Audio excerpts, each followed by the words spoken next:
Assalamu alaikum, bonjour à toutes et à tous. Cette semaine, on va parler éducation pour nos enfants. Que vous ayez déjà des enfants ou que vous projetiez d'en avoir, l'éducation est un sujet clé lorsque l'on décide d'aller vivre au Maroc. Malgré tous les préjugés qu'on peut avoir sur l'éducation scolaire au Maroc, il faut savoir que l'enseignement s'est énormément amélioré dans le pays. Mais hormis l'école marocaine, il y a de nombreuses autres catégories d'écoles qui permettent d'offrir un vaste choix et de trouver son bonheur, ou plutôt le bonheur de ses enfants. Comme d'habitude, je ne ferai aucun jugement sur ces écoles, chacun est libre de faire comme il le souhaite dans l'intérêt de ses enfants. Je vais uniquement exposer les différents types d'enseignements qui existent lorsque l'on vit au Maroc. L'école marocaine publique. Comme d'habitude, avant d'entrer dans le cœur du sujet, si vous n'êtes pas abonné à la chaîne, n'hésitez pas à le faire. Activez la cloche pour ne rater aucune de nos prochaines vidéos. Sachez que cela nous aide énormément à gagner en visibilité et vous êtes de plus en plus nombreux à le faire, je vous en remercie. L'école marocaine publique donc. Je préfère vous le dire tout de suite, c'est la voie la moins populaire auprès des gens qui s'installent au Maroc. La réputation de l'école publique au Maroc est malheureusement désastreuse et c'est en partie dû à de vraies raisons. Les moyens dont disposent les écoles publiques sont malheureusement insuffisants, ce qui pose des problèmes d'infrastructure, des problèmes matériels et personnels. Pourtant, le budget de l'éducation représente à elle seule 20% du budget de l'État, ce qui indique des gros problèmes dans la gestion de ce budget. Le problème de personnel, par exemple, implique souvent des classes divisées en deux, dans des enseignements d'une demi-journée pour pouvoir assurer cours à l'ensemble de la classe. Connaissant personnellement des parents ayant mis leurs enfants dans des écoles publiques, à cause de manque d'enseignement, les écoles sont parfois obligées de faire des classes d'une demi-journée. Cependant, malgré tous ces problèmes, l'enseignement public a de plus en plus le vent en poupe auprès des Marocains.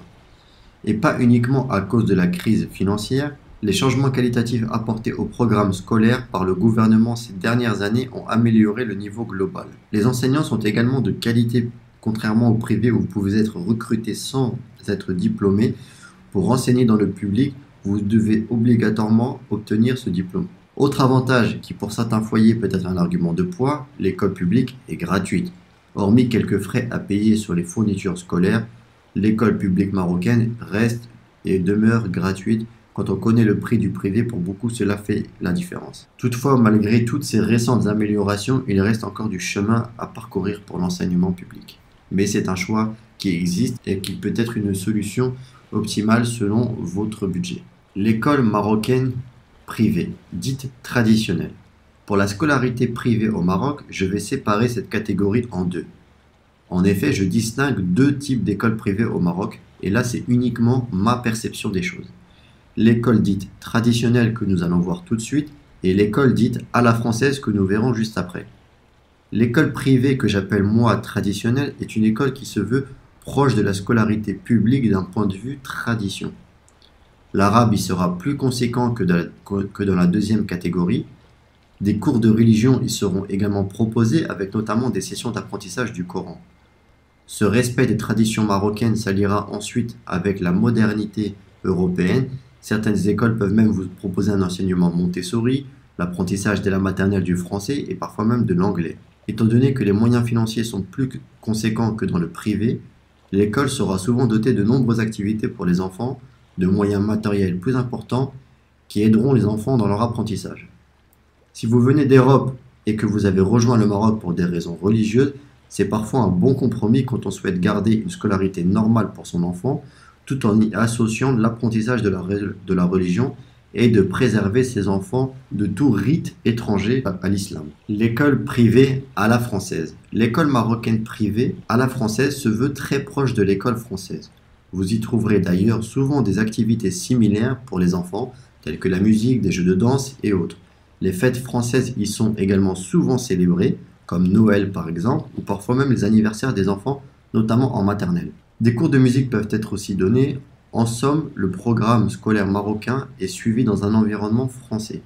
Les parents qui y souscrivent sont d'ailleurs soit des Européens en général ou des Marocains voulant éduquer leurs enfants sur le modèle français. Pour conclure sur l'école privée marocaine, si vous souhaitez une ou l'autre catégorie, vous n'avez qu'à demander directement au directeur de l'école lors de votre visite quels sont les enseignements proposés, quel est le programme scolaire, quelles sont les célébrations fêtées durant l'année et vous saurez clairement dans quelle catégorie se situe cette école. Numéro 4, l'école française. Ici, on parle de la vraie école française. Comme son nom l'indique, c'est une école qui est soumise à la loi française et qui respecte le programme scolaire français, contrairement aux écoles privées marocaines. Le réseau d'établissements scolaires français au Maroc est d'ailleurs l'un des plus denses au monde. Durant la rentrée 2021, près de 46 000 élèves étaient scolarisés, dont plus de 70% étaient des Marocains, dans 45 établissements couvrant les principales villes du Maroc. Il fut un temps où ces écoles étaient gratuites pour les ressortissants français, mais depuis quelques années, ça n'est plus le cas.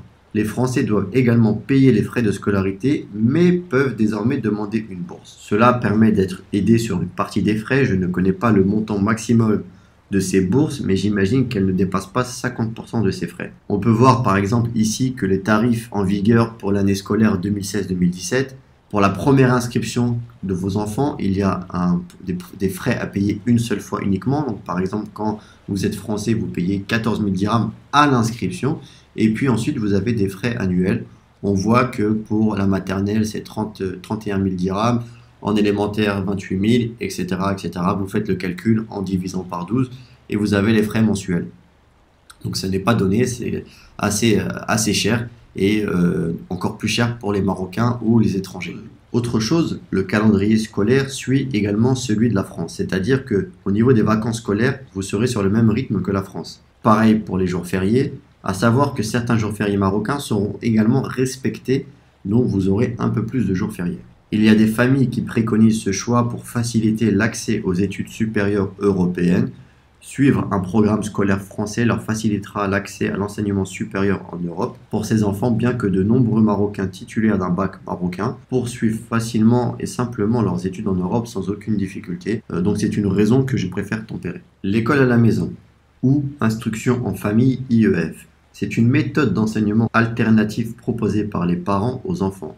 Là, on va sortir du cadre marocain puisque ce n'est plus une école physique. On parle de cours à la maison.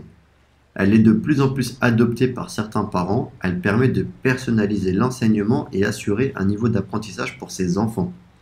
Et elle offre aussi une certaine souplesse et flexibilité lorsque vous êtes souvent en mouvement et que vous n'êtes pas sûr de rester au Maroc toute l'année scolaire. Les autres raisons qui poussent à cette méthode sont aussi nombreuses. Il y a parfois des raisons religieuses si l'on vit dans une zone que l'on n'estime pas adéquate avec sa foi. Certains parents préfèrent adopter cette voie pour protéger leurs enfants, pour personnaliser l'éducation d'un enfant qui est en situation de handicap, qui a certains troubles prononcés de l'attention, pour accompagner, donc c'est ce que je vous disais, un certain mode de vie lorsqu'on est en déplacement permanent, que l'on vit de manière assez nomade, ou lorsque l'on vit par exemple à la campagne dans une zone rurale. Ou bien pour protéger ses enfants du harcèlement scolaire, ce qui arrive malheureusement aussi de plus en plus fréquemment. Donc il y a plein d'autres raisons qui peuvent pousser un enseignement à domicile au Maroc et cela est propre à chacun. Comme je l'ai dit en préambule de cette vidéo, je ne fais aucun jugement. Je souhaite uniquement citer toutes les méthodes qui existent pour vous offrir une meilleure visibilité sur l'enseignement. Certains utilisent le CNED comme support scolaire, d'autres utilisent des pédagogies particulières comme Montessori, Steiner, Freinet, etc. Cette méthode possède de nombreux avantages, mais également deux gros inconvénients. L'un concerne les parents, car en effet, c'est un emploi à temps plein d'instruire son enfant. Il faut avoir le temps, l'énergie et la capacité de le faire. Ce n'est pas donné à tout le monde. Une forte organisation est également nécessaire pour y parvenir et suivre un programme scolaire seul. Il faut savoir jongler entre sa vie de famille et entre l'école de son fils ou de sa fille. L'autre inconvénient concerne l'enfant lui-même. Cela peut avoir des répercussions sociales sur sa vie. Si l'enfant n'est pas bien accompagné socialement par des activités extrascolaires, cela peut être dévastateur pour lui. Si vous choisissez cette option, veillez donc bien à offrir une multitude d'activités à l'extérieur de la maison pour votre enfant pour s'épanouir. Et enfin, dernière catégorie, l'école en ligne. Avec la montée en puissance des technologies en ligne, il n'est pas étonnant de voir le milieu scolaire s'y associer. De plus en plus d'écoles privées s'adonnent à cette pratique et offrent un programme scolaire français tout en conservant certaines valeurs. Des écoles en ligne ont donc vu le jour, qu'elles soient juives, chrétiennes ou même musulmanes. C'est une méthode qui fait de nombreux adeptes au fil des années. L'avantage est de suivre le cursus français et de garder les valeurs de sa foi pour ses enfants. Il y a même des écoles en ligne qui proposent un cursus complet allant de la primaire jusqu'au baccalauréat. Une fois arrivé au baccalauréat, ils vous accompagnent pour effectuer vos démarches pour le passer en candidat libre.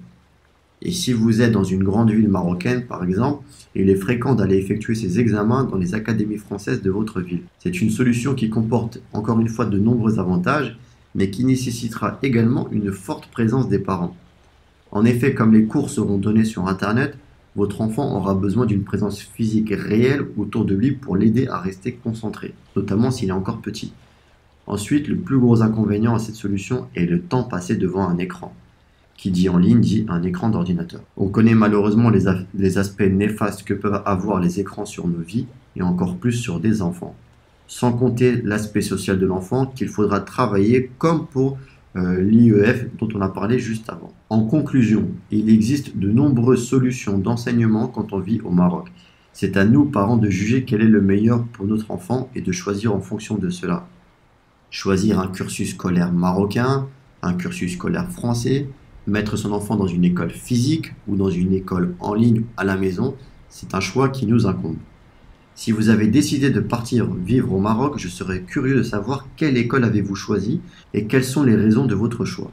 N'hésitez pas à laisser un commentaire avec vos expériences, ce qui pourra aider notre communauté. Selon moi, il n'y a pas de solution parfaite, il faut peser le pour et le contre et surtout savoir pallier les défauts de chaque catégorie.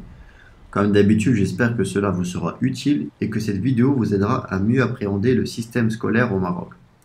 Si vous avez aimé la vidéo, laissez un petit like pour nous aider à être référencés. Je vous souhaite une excellente semaine et je vous dis à très bientôt, Inch'Allah. Assalamu alaikum.